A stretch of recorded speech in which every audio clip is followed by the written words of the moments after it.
second down incompletion. They'll come up now against a 3rd and 6. Cook.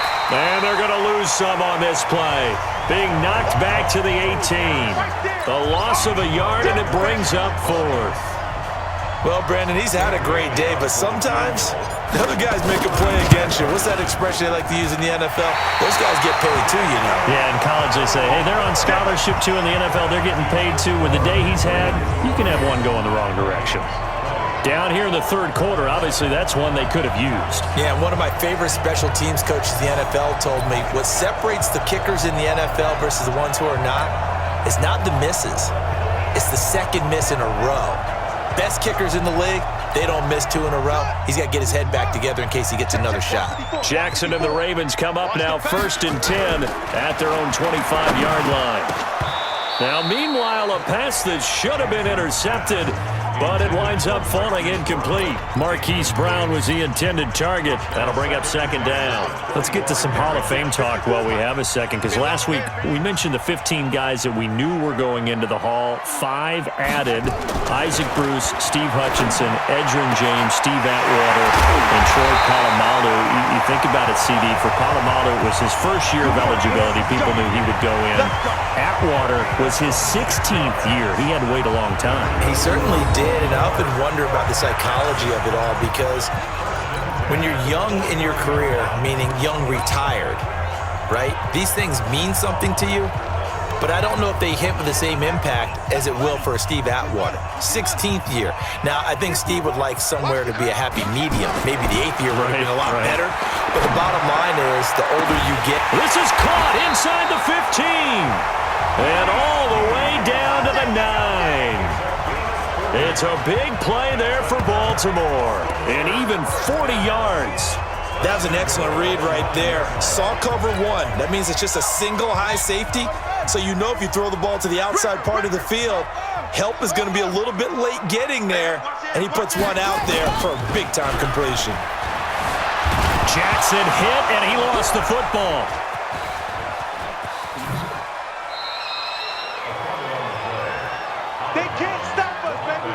So they escape, so to speak, maintaining the football. Defensively, though, opportunity miss. It definitely was, because that's all defenses talk about. Getting the football and either advancing it the other way or just getting possession and turning it over to their offense.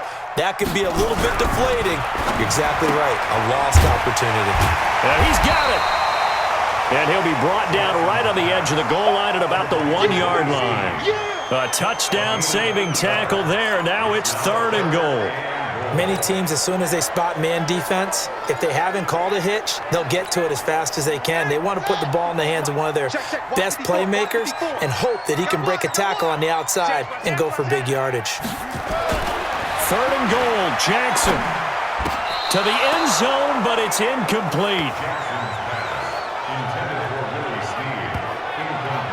You can already start to hear this crowd. They're saying, go for it. Yeah, have we ever been at a game where you've heard the crowd go, field goal, field goal? No, I have not. That's a good point. Yeah, they always want to go for it, and I think they've got the right idea right now. The way they've moved the ball in this drive, I wouldn't stop that momentum. Go get it. 4th down, here's Jackson. And this is caught. Touchdown, Baltimore. Willie Snead there to make the grab as the Ravens push further out in front. A good, sustained drive there in this 3rd quarter, capping it off with a touchdown to give them a nice 2-score advantage. It was actually a fun one to watch, wasn't it? I mean, for me, seeing the mix of what they did, how they moved the ball downfield, very sharp, too. Each and every play seemed to be executed with great dispatch. Tucker able to connect on the extra point, and the lead is up to 15 now. So the drive winds up going 75 yards in 7 plays. And it's capped off by the Baltimore score. This is taken about 7 yards deep. And he'll take it up past the 25 to the 26-yard line.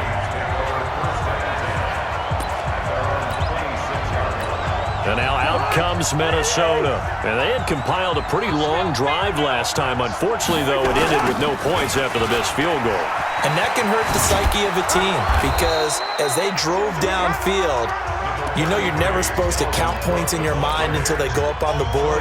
But let's face it, we've been there. We've seen teams before. They were counting on those points. They didn't get them.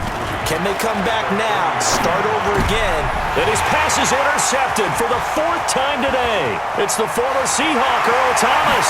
And he will score. Touchdown, Baltimore. This D wanted to put it away before we even get to the 4th quarter, widening that margin a bit further. And while they won't just empty the bench just yet, if you're a backup, start loosening up. I think you'll get a chance to play before this one is over now with that type of a cushion. Tucker with the extra point, and the lead opens up now to 22 points. Here's Tucker now out to kick this one away. This will be fielded on the back line of the end zone. And he'll take it back to about the 19-yard line. Here we go. Here we go. Now the Vikings offense works their way back onto the field.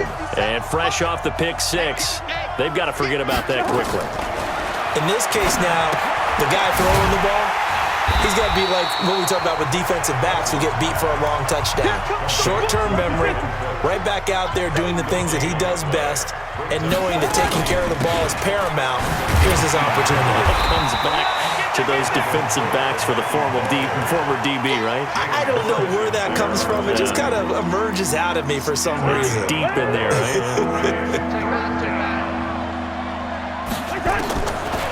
Working out of the gun, Cousins lets it fly for Treadwell.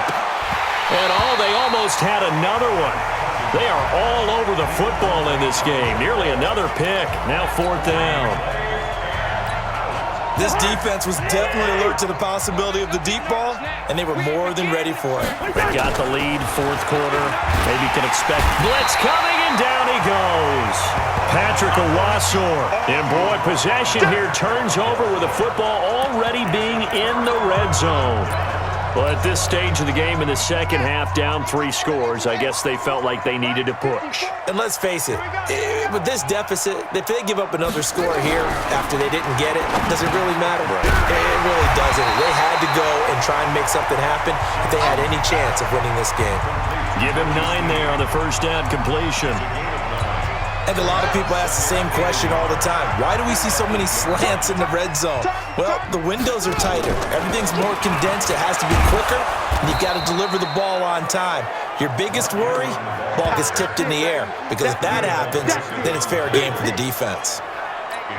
Brandon, it's clearly a running situation when you're up in the 4th quarter. They're going to have to stack the box and make it difficult for them to move the ball. Made it very difficult right there. Now they need to repeat that effort. Yeah, bring 7, 8, 9, whatever it's going to take to slow them down. Jackson now. Got a man, it's caught for a Ravens touchdown. Willie Snead, his 2nd touchdown of the afternoon as the Ravens push further out in front. They were still throwing with a comfortable lead here late, and now that lead even more comfortable. And your first thought is there bad blood that went into this one ahead of time, that maybe they're seeking some revenge or they just don't like them? But the other thing that always hits me is, are they worried about playoff positioning, right? Are they worried about, do you need enough points in case there's a tiebreaker that comes into play later? Tucker able to connect on the extra point, and that'll push the lead up to 29 now. The drive there only spanning 3 plays, and it's capped off with a Ravens touchdown. Tucker now to kick it away following the touchdown. That's fielded in the end zone. And the decision to bring it out is going to cost him about 7 yards all told as he's taken down back shy of the 20. The Vikings offense now heading out to take over. And last time out, went for it on 4th down, turned it over, gave them great field position, turned into 6 points, so they've got to recover here, Charles. It's amazing what one decision can do in the chain of events, right? The decision to go for it on 4th down. Caused all of that. It caused every bit of it, but it showed confidence. Hey, I've got confidence in you guys. Go pick it up for them. Didn't happen. Also showed confidence in the defense.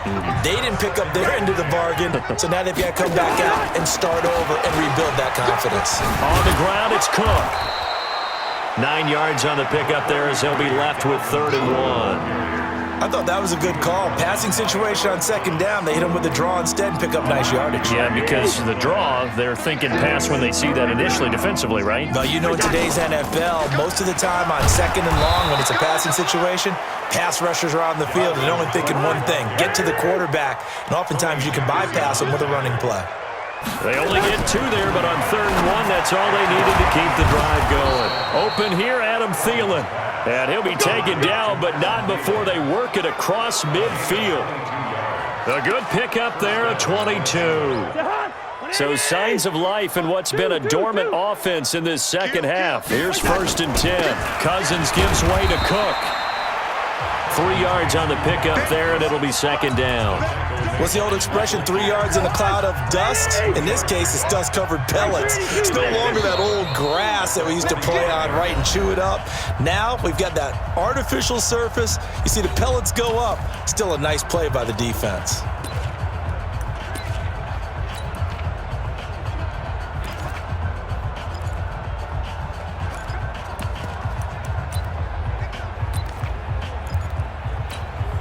So the Vikings in possession of the football as we get you reset. And let's see what they've come up with offensively after having time to talk it over. And he'll get it down on the play to the 37. 7 yards there and a 1st down. Yeah, once more, strong running, excellent blocking at the point of attack. They've got a nice little drive brewing right here. They'll run on 1st down. It's Cook. And he's got this down almost to the 20 before he's dropped.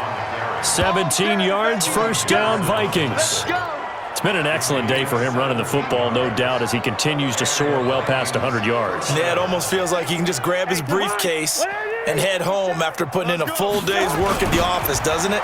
Now a run with Cook, and maybe a measure of revenge there. He's had his way in this one, but this time they get him behind the line. On 2nd and 15 now, Cousins. The Vikings going to signal for the first of their timeouts as the clock will stop with 55 seconds remaining in the football game. They'll run with Cook. Call it a gain of 9 there, and it puts them in better shape here for 2nd and goal. They're mounting a nice drive here. Good chunk of yardage there again. O-line, they've been solid this drive. They have that look about them right now that says, if you do anything but run the ball behind us, you're crazy. And he's going to score. It's a Viking touchdown.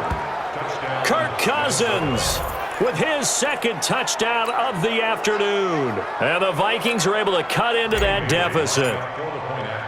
And oh, he takes off with it. It's a fake. And he'll fight his way down right around the 12.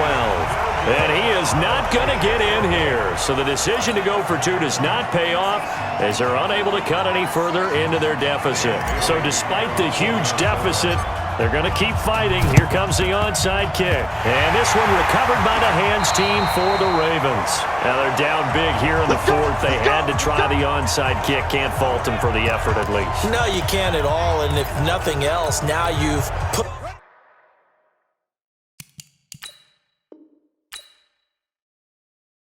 something that you're trying to practice, right, that you've worked on into a game situation, and now you can go back and dissect it. So if you need it again sometime, maybe you'll find a better way to do it. But, yeah, this game's pretty much done for them. He'll be taken down at the 48 for a pickup of 2 yards. The tackle goes to Harrison Smith. Now the Ravens going to use one of their timeouts. It's just their first. They've got 2 more to use here in the final stages.